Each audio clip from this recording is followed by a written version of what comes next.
crave some cosmic purpose, then let us find ourselves a worthy goal.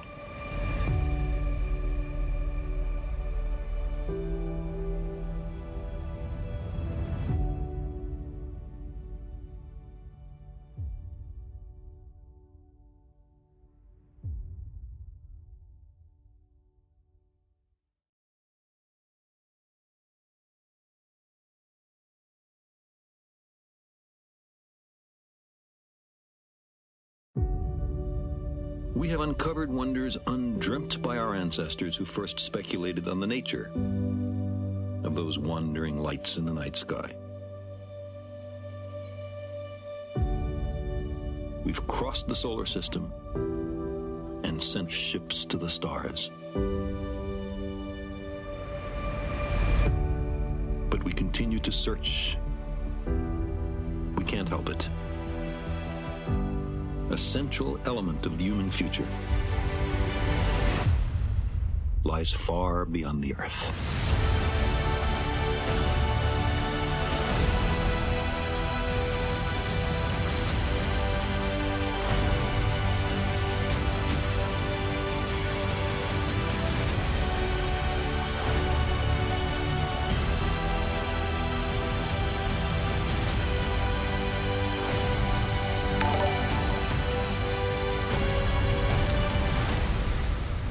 If we crave some cosmic purpose, then let us find ourselves a worthy goal.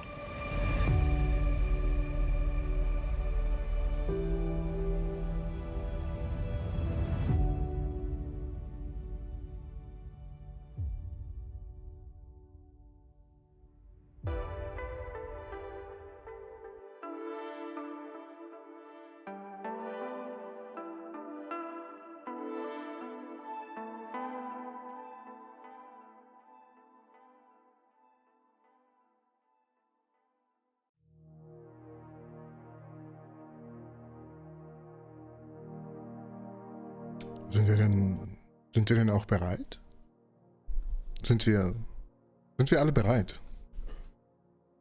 Denn wehe, hier ist jemand, der nicht bereit ist für das, was heute kommt. Wehe, hier ist jemand, der nicht bereit ist. Ich erwarte hier ganz viel von euch. Ganz, ganz viel. Wir sind bereit zu jeder Zeit. Sehr gut, sehr gut. Hey. Sind wir online? Ja, wir sind online. Wir sind online. Bereit wie nie. Bereit. So will ich das sehen. So will ich das sehen. Ich wünsche euch einen wunderbaren Dienstagnachmittag. Heute wird es ein bisschen witzig. Heute wird es ein bisschen interessant. Bereit? Ach nee, bereit. Reichen 6 Bier? Nein. Wisst ihr was? Kein Sponsor, keine Werbung. Ich habe Grüntee. Grüntee ist gut. Grüntee ist wirklich gut. Bereit, eine Exoplanetatmosphäre zu sehen.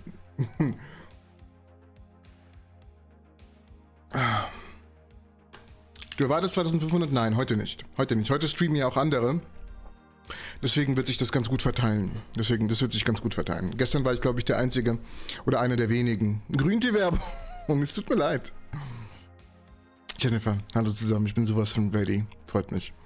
Ich nehme dich auch. Heute bin ich auch passend angezogen, in weiß, ne, weißen Hoodie. Es wird gut, Und ich habe gerade geduscht, meine Haare sehen ein bisschen wilder aus, als ich es gern hätte. Aber hey, es ist okay. Wild und Entropy, das kennt ihr. Was anderes kennt ihr hier nicht. Grüntee, Schwüntee, sag ich da immer. Vollkommen richtig, Harry, vollkommen richtig. Rüner Tee ist Reverse Psychology als Bierwerbung. Ist das so? Erklär mir mehr. Ihr seht übrigens einen kleinen roten Punkt auf meiner Nase. Ich habe mir die Nase zerkratzt. Die ist rot. Haare sind klasse. Entropy, ihr habt eine Frage. Ja, bitteschön. Stell sie. Wunderbare Bilder. Ja, ich bin sehr gespannt, was wir heute zu sehen bekommen. Dafür riechst du nun gut. Das stimmt allerdings. Ohne Entropy ist die Thermodynamik nicht mehr haltbar. Bin ich voll bei dir. Sein Name war Rudolf das Rentier. Was? Was werden wir hier genau sehen? Die neuen Bilder des James-Webb-Teleskops. Ich bin sehr gespannt. Dachte, es wäre ein kosmischer Pickel. krass ist dieses Bild. Wo ist jetzt die Wand? Wenn ich das wüsste, ne? Wenn ich das wüsste. Wahnsinn, dass das Bild gestern nur ein Sandkorn großer Ausschnitt war. Es war der absolute Wahnsinn. Wirklich, wir hatten so viel Spaß. Wir haben so viel Zeug entdeckt, was ich niemals gedacht hätte. Oder nicht entdeckt, aber wir waren ja erst recht enttäuscht von der Präsentation gestern. Ne? Es war ja auch ziemlich lame. Es war wirklich, wirklich lame. Die hätten Joe Biden nicht dahin zerren müssen. Die hätten niemanden dahin zerren müssen. Die hätten einfach nur das Bild veröffentlichen müssen und ein bisschen was zum Bild erklären.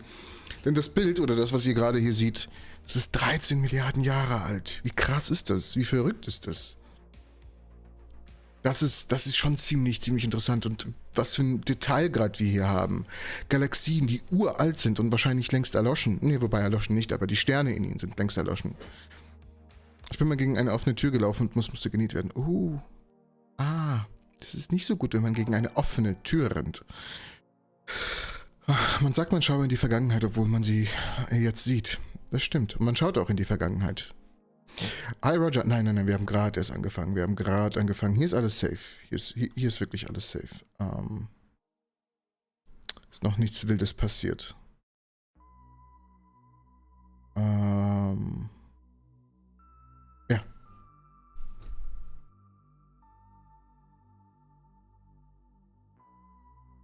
Ja, erst im Nachhinein konnte man das ganz gut verstehen.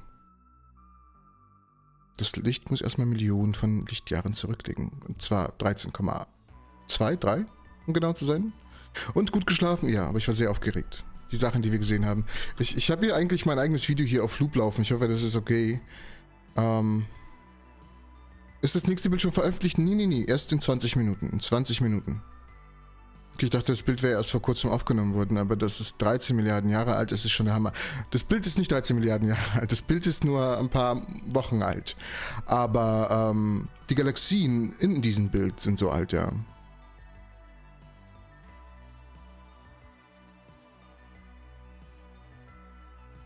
Ich sage, du kannst es so oft reintippen, wie du willst, aber Quellen sagen was anderes. Moin, Space-Freunde. Moin.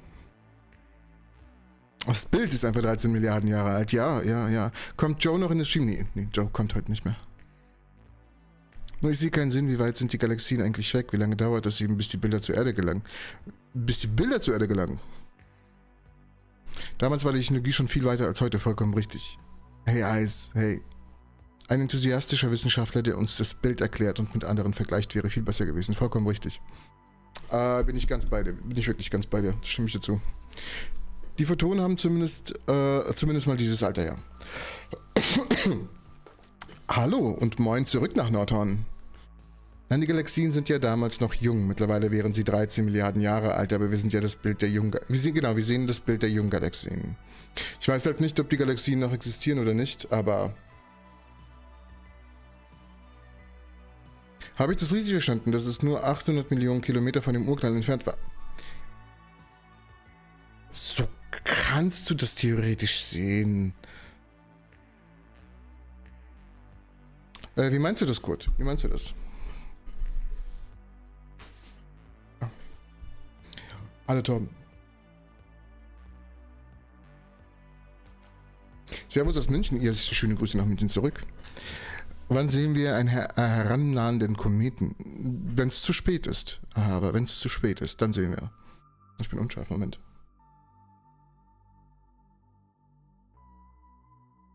Okay, sehr gut. Oh, Moment, ich muss noch die zweite Beleuchtung anmachen. Eine Sekunde bitte. Hallo Web, hier ist Berlin. Hallo Berlin. Eine Sekunde.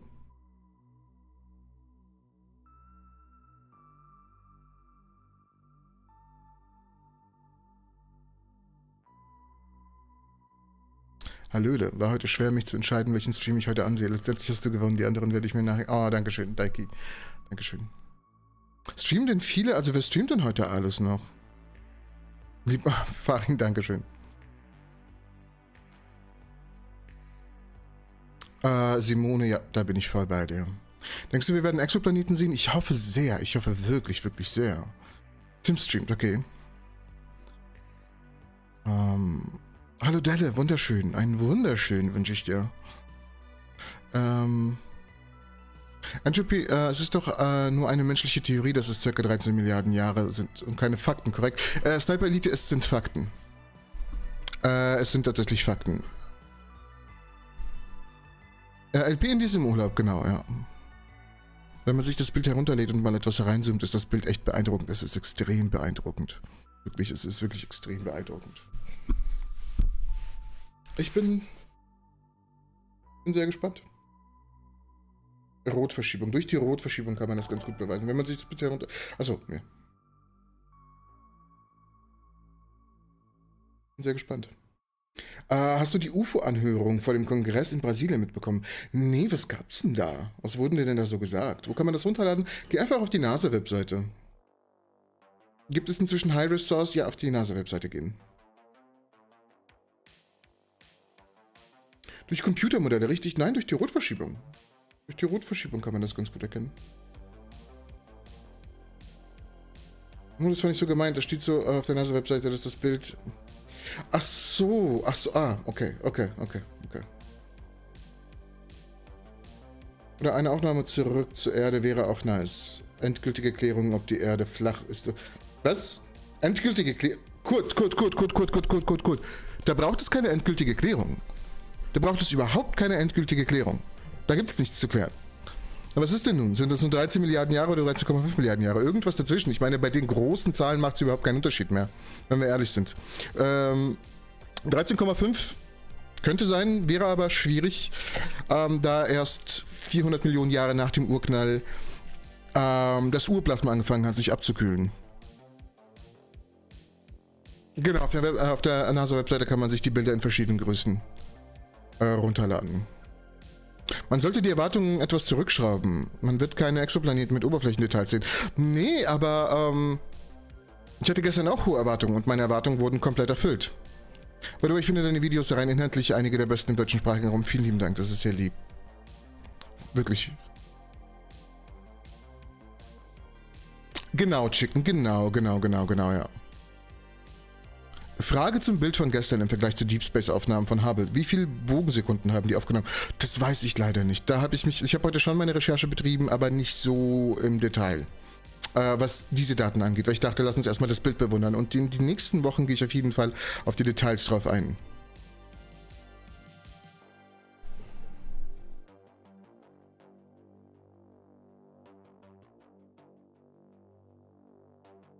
Ja.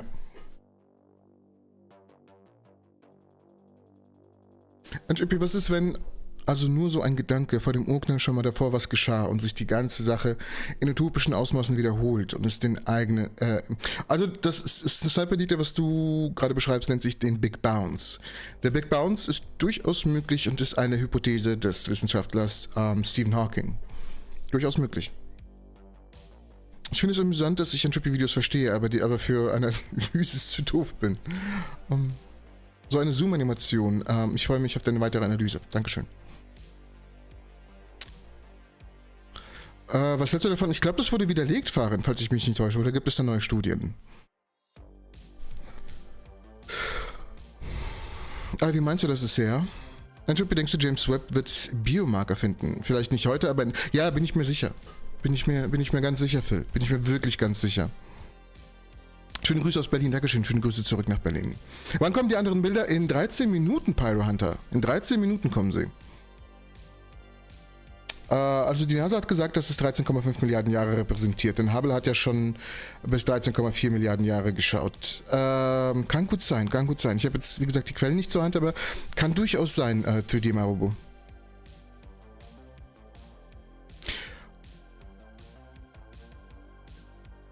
Kevluk, hoffe ich, ja. Was wäre, wenn eine dieser Galaxien unsere eigene ist? Wäre ein interessanter Gedanke. Nee. Dafür, es braucht eine höhere Krümmung. Weißt du, der Raum muss sich höher krümmen, damit wir unsere eigene Galaxie sehen können. Du meinst ja, ne, dass wir sie sozusagen so im Loop sehen, von hinten. Dafür müsste die Raumkrümmung viel höher sein. Und wir sehen leider keine Raumkrümmung. Wir sehen, dass es als geradeaus geht. Das heißt, wenn der Raum gekrümmt ist und es ist dennoch ein Loop, ein Donut ist, kann durchaus sein. Aber dann muss es so riesig sein, dass wir halt jetzt auf 13,8 Milliarden Jahren oder sogar auf 96 Milliarden Lichtjahren, das heißt, da wo die Planeten und die Galaxien sich jetzt befinden, durch die Expansion des Raums, wir sehen immer noch keine Krümmung. Das heißt, das Universum muss viel, viel größer sein, damit wir eine Krümmung sehen. Mahlzeit Entropy. Da ist ja dein nächster Lovestream. Hey, Livestream. Aber es ist auch mein Lovestream, Smart. Es ist auch mein Lovestream. Was denkst du von der Stelle weiter oben rechts, wo es aussieht wie ein Stern oder so, oder in ein Loch fliegt? Müsste ich mir gleich nochmal anschauen. Wir schauen uns das gleich nochmal an. Erinnere mich mal gleich. Was denkst du von der... das habe ich gerade vorgelesen. Wow. Hi Patrick, ja. Hi Patrick. Einfach mal in den ersten 2 Fotos eine Dyson-Sphäre finden. Ja, wieso denn nicht? Wieso denn nicht? Und direkt auch Kontakt. Weißt du, so direkt ein Video aufgenommen mit Morse-Code, wie die sagen, hallo. Ist ja fantastisch. Weil darum sich schneller als C bewegt, dann werden wir nie eine Krümmung sehen. Das ist das Ding. Das denke ich auch. Aber es ist nicht ausgeschlossen, dass wir eine Krümmung haben. Es ist absolut nicht ausgeschlossen. Was mit deiner Nase passiert, ich habe sie aufgekratzt. Tut mir furchtbar leid. Da ist jetzt ein Punkt, ein Wunderpunkt. Was hältst du von der Theorie? Vielleicht ist es auch bestätigt, dass das Universum flach ist. Kann sein. Momentan ist es einfach nur so, dass das Universum flach aussieht. Das heißt, wir können davon ausgehen, dass das Universum flach ist. Aber eine Krümmung ist nicht auszuschließen, weil wir einfach nur nicht so weit schauen können. Ne, wir müssen ja die Krümmung sehen können, dass sie sich irgendwann verbiegt. Können wir aber nicht. Aber was ist schneller, Schwerkraft oder Licht? Das ist eine großartige Frage und die kann ich dir sehr gut beantworten. Es gibt keinen Unterschied zwischen der Schwerkraft und Licht. Es geht immer um die... bei der Lichtgeschwindigkeit geht es nicht ums Licht. Das Licht ist, es tut mir leid, wenn ich das so sagen darf, scheißegal. Bei der Grenze, bei dieser Geschwindigkeit, geht es um die tatsächliche Geschwindigkeit der Kausalität. Es geht um die Informationsübertragung. Wenn ein Lichtsignal ankommt, ist es eine Information, die ankommt. Wenn Schwerkraft ankommt, ist es auch eine Information, die ankommt. Das heißt, die beiden müssen gleich sein. Es kann nicht schneller sein als die Kausalität, als die Übertragung von Informationen. Demnach ist die Lichtgeschwindigkeit genauso schnell wie die Schwerkraft, mein Gott, weil die Schwerkraft Informationen überträgt.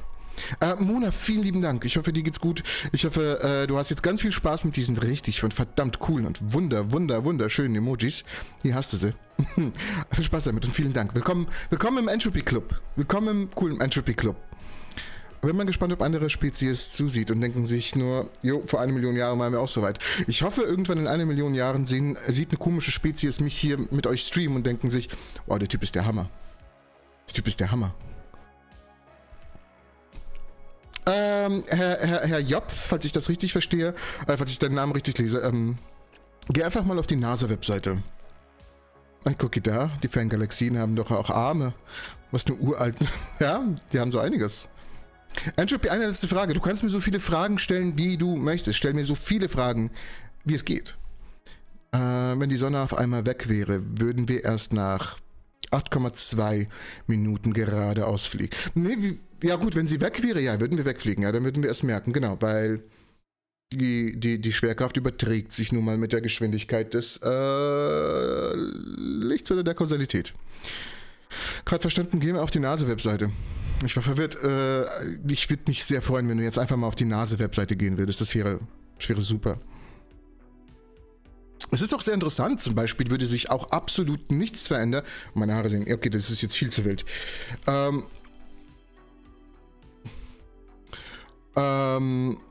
Es würde sich absolut nichts verändern, wenn aus unserer Sonne jetzt ein schwarzes Loch wäre. Wenn aus unserer Sonne ein schwarzes Loch entstehen würde. Würde sich absolut nichts verändern. Wir würden genauso weiterkreisen. Es wäre kalt, ja, aber es würde sich nichts verändern. Meinst du, es gibt den Planeten X? Ich weiß es leider nicht. Hallo Entropy, kannst du eventuell mal ein Video machen, in dem du das Prinzip der Entropie erklärst? Hab ich schon. Fucky, hab ich schon. Schau mal auf meinem Kanal, gib einfach Entropie ein, mit IE am Ende. Dann findest du ein paar Videos, die das sehr gut erklären. Könnte man damit auch die Details auf einzelnen Planeten unseres nächstgelegenen Sternsystems sehen? Ich glaube, unser nächstgelegenes Sternsystem ist Alpha Centauri. Gute Frage. Ich weiß nicht, was wir heute sehen. Ich bin sehr, sehr, sehr gespannt. Und in 8 Minuten geht's los. Ich gehe schon mal, ich mache das mal aus. Ich tippe mal hier ein NASA. Was habe ich denn hier für Bilder? Okay. First Images um 16:30 Uhr geht's los. Ich klicke mal schon mal drauf. Hier wird zwar der Trailer gespielt. Wir lassen auch den Trailer laufen. Wir gucken mal. Guter Herr Wetterauer Nachbar. Hi, Steffen. Zaxxus Stellaris ist mir zu kompliziert, da bin ich zu doof für. Habe ich auf der Playstation, habe ich auch sogar auf dem PC, aber das ist so komplex. Denkst du, es gibt irgendwann ein Ende, sei es ein Mikro oder Makro? Oh, Farin, ich muss ehrlich sagen, das ist eine beängstigende Frage. Ich weiß aber auch ehrlich gesagt nicht, ob ich würde die Antwort nicht kennen. Ich würde auch nicht wissen wollen, was ich möchte. Warte auf Starfield. Ich warte sehr auf Starfield. Also Jackpot wäre Exoplaneten mit passenden Biomarkern. Jackpot wäre ein Raumschiff, um den Exoplaneten, um die Exoplaneten rumkreist. Das wäre ein Jackpot. Wie schnell expandiert der Raum? 3,4 Megaparsec die Sekunde, glaube ich. Bin aber nicht mehr sicher. Alles, was einen Anfang hat, hat auch ein Ende. Das gilt nicht für Größen. Das gilt nicht für Hitze. Das gilt nicht für Größen. Hast du eine Lieblingsgalaxie? Ich finde einfach nur die Andromeda-Galaxie sau cool. Ja. Und natürlich unser Zuhause, Milchstraße. Jackpot wäre Gott, wie er am Schreibtisch sitzt. Ja, klar. Oder um Web rumkreist. Das wäre noch cooler. Aber freundlicher. Hast du einen Lieblingsstern? Ja, tatsächlich Betelgeuse. Betelgeuse finde ich sehr cool. Betelgeuse ist riesig und wird irgendwann hochgehen. Und ich hoffe irgendwann in der nächsten Zeit, dass ich es miterleben darf. Was hältst du vom großen Attraktor? Finde ich sehr geil. Also du meinst den Void, dass das sehr viel Materie reinzieht, sehr viele Galaxien reinzieht und wir wissen nicht warum. Das kann gut sein, Robert. Ich weiß es leider nicht mehr auf Anhieb. Was würdest du machen, wenn man Sternzerstörer entdeckt, die weit entfernte Sternsysteme auslöschen? Mich auf ihre Seite schlagen. Also, mich definitiv auf ihre Seite schlagen.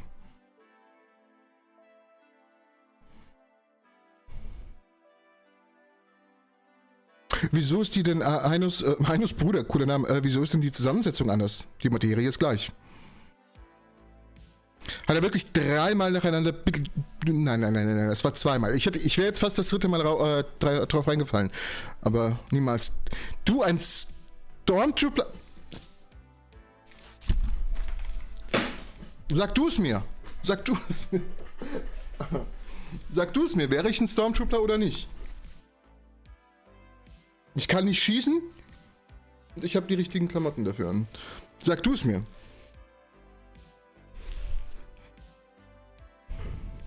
Ein anderes Universum, in dem Game of Thrones ein gutes Ende hat. Oh ja. Eigentlich wäre es ja nichts Gutes extra. Aber wieso? Ich denke, ja, du hast schon recht, Elime. Also du hast schon recht. Ja, aber ich will es trotzdem. Irgendwo auf dem Bild ist unsere Galaxie, die entsteht, und unser Planet, auf dem wir heute leben, der sich formt. Das denke ich nicht. 3 Minuten noch, ja, ich weiß. Ich bin sehr gespannt. 3 Minuten noch. Kommen die Fotos denn jetzt auch mal höher aufgelöst? Die kommen. Du kannst einfach nur auf die Webseite von NASA gehen. Die sind dort hoch aufgelöst, mach dir keine Sorgen. Weil Stormtrooper müssen auch nicht treffen können. Also wieso schießen? Vollkommen richtig. Okay, René, ich heiße nicht René.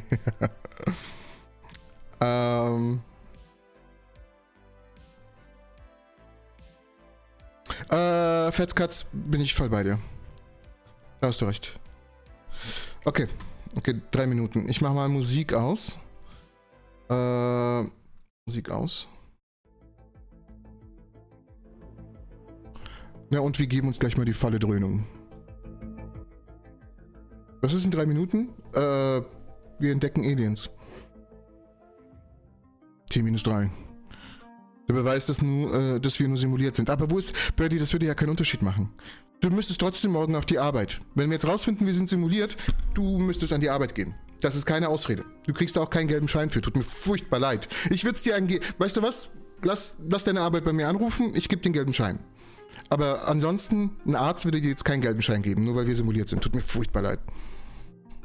Starfield hat 1000 verschiedene Sternsysteme und mehreren Planeten pro System zu erkunden. Ich weiß. T-2. Ja, T-2. Und ohne Sleepy Joe ist die NASA pünktlich. Zufall? Ich denke nicht. Willkommen in der Matrix. Könnte man theoretisch weiße Löcher fotografieren, wenn man davon ausgeht, dass sie existieren? Ja, die sind ja weiß. Die streuen ja Materie raus. Das heißt, ja. Gibt es einen Mittelpunkt im Universum? T-2, gute Frage. Ich sollte mal eine Folge zu machen. Ich hole wieder meine Notizen raus, ist ja gut. Haare schneiden, ich denke nicht. Gibt es einen Mittelpunkt? Universum, eine sehr gute Idee für eine Folge, dankeschön. Ups, ich habe Pause gedrückt, das hätte nicht passieren dürfen. Mittelpunkt ist überall, ja genau, aber das nochmal physikalisch aufzugreifen wäre verdammt interessant. Das wäre wirklich verdammt interessant. Und Joe schon wieder zu Hause angekommen ist. Eine NASA-Web schreibt man mit einem B. Nein. Verstehe. Master Luke! Ich bin ein Stormtrooper. Jo, was geht ab? Jo, was geht?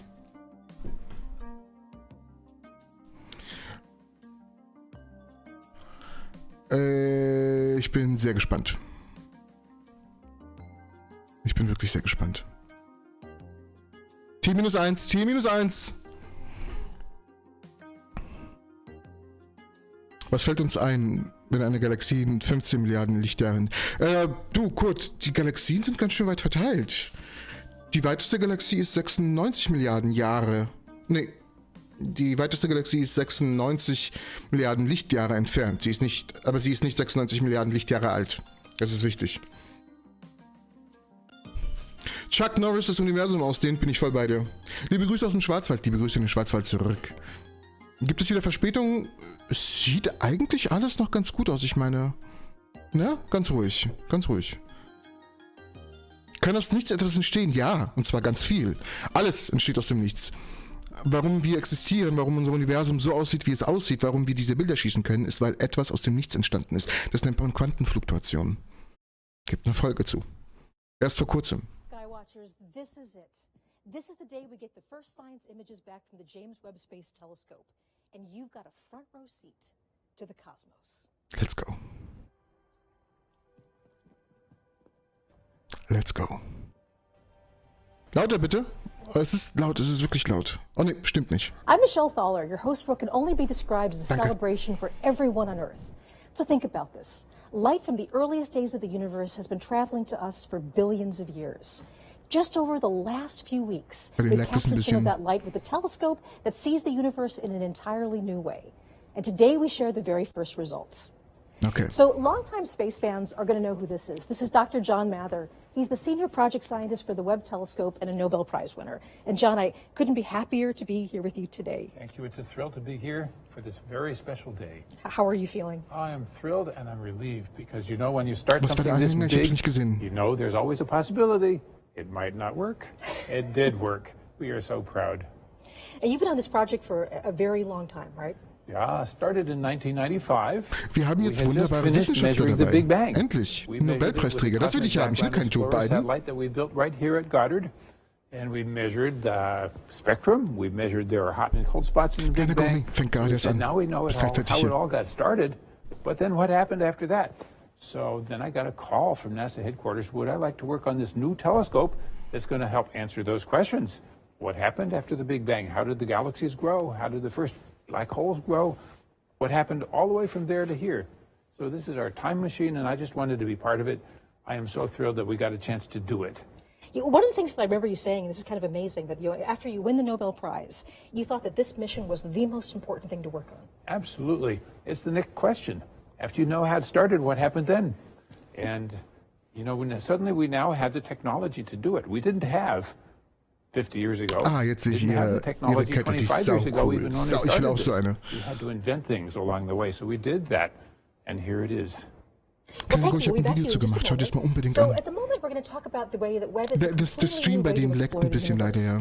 So today the mission releases its first science images and gives wings to the dreams of so many people who worked so hard for so long to make this possible. For everyone on Earth, this is your telescope. This is the largest, most powerful observatory ever put in space. Für jeden auf der Erde, das ist unser Teleskop. Das gehört nicht der NASA, das ist unser Teleskop. Das finde ich sehr schön. This is a mission that's singularly focused on the biggest questions in science. So the following phrase is often used too easily. But today actually does mark the dawn of a new era.